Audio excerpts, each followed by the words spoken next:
આપ જોઈ રહ્યા છો ગુજરાત ક્રાઇમ ન્યૂઝ, નીડર નિષ્પક્ષ ન્યૂઝ ચેનલ।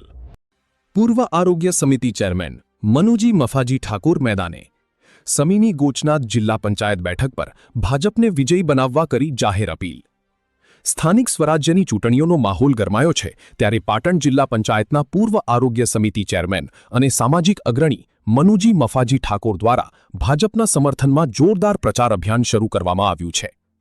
તેમણે ગોચનાથ જિલ્લા પંચાયત સીટના ઉમેદવાર દિલીપજી કેશાજી ઠાકોર અને તેના અંતર્ગત આવતી તમામ 6 તાલુકા પંચાયત સીટો પર ભારતીય જનતા પાર્ટીના ઉમેદવારોને જંગી બહુમતીથી જીતાડવા મતદારોને ભાવભરી અપીલ કરી છે। મનુજી ઠાકોરે કાર્યકરો અને મતદારોને સંબોધતા જણાવ્યું હતું કે વડાપ્રધાન નરેન્દ્ર મોદી અને મુખ્યમંત્રી ભૂપેન્દ્રભાઈ પટેલના નેતૃત્વમાં ગુજરાતમાં વિકાસની રાજનીતિ ચાલી રહી છે। છેવાડાના માનવી સુધી સરકારી યોજનાઓના લાભ પહોંચી રહ્યા છે ત્યારે આ વિકાસ યાત્રાને ચાલુ રાખવા માટે કમળના નિશાન પર વોટ આપી વિજયી બનાવો। ગોચનાથ જિલ્લા પંચાયત સીટના ઉમેદવાર દિલીપજી કેશાજી ઠાકોર અને તેના અંતર્ગત 6 તાલુકા પંચાયત સીટો વિજયી બનાવવા અને ભાજપનું શાસન લાવવા માટે એકજૂટ થઈ મતદાન કરો।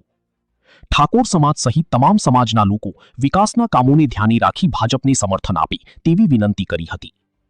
રિપોર્ટર દશરથ ઠાકોર, સમી।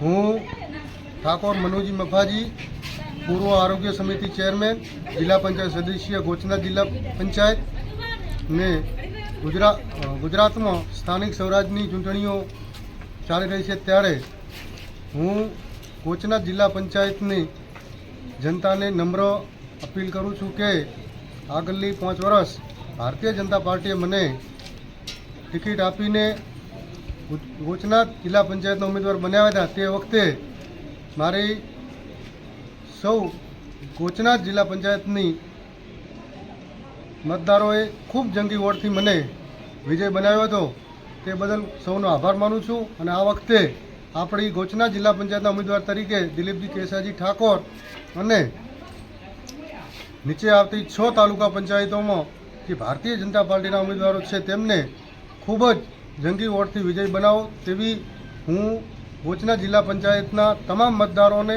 નમ્ર વિનંતી કરું છું। અને ગુજરાતમાં ભારતીય જનતા પાર્ટીનું શાસન છે, કેન્દ્રમાં પણ ભારતીય જનતા પાર્ટીનું શાસન છે, તો આજે ખૂબ ગુજરાત અને દેશ પ્રગતિ કરી રહ્યો છે ત્યારે આપણે પણ સૌ વિકાસના કામમાં સહભાગી થવા જઈએ તેવી ગોચનાથ જિલ્લા પંચાયતના તમામ મતદાતાઓને નમ્ર અપીલ કરું છું।